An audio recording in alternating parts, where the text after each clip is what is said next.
Man, I've been standing here for almost a month.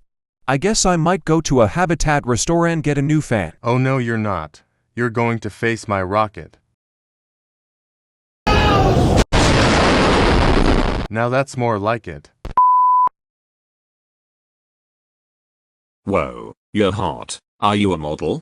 Why, yes, I am. Yellow is ugly!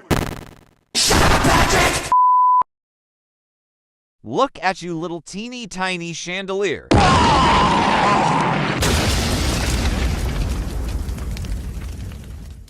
I may be small, but I got a big laser.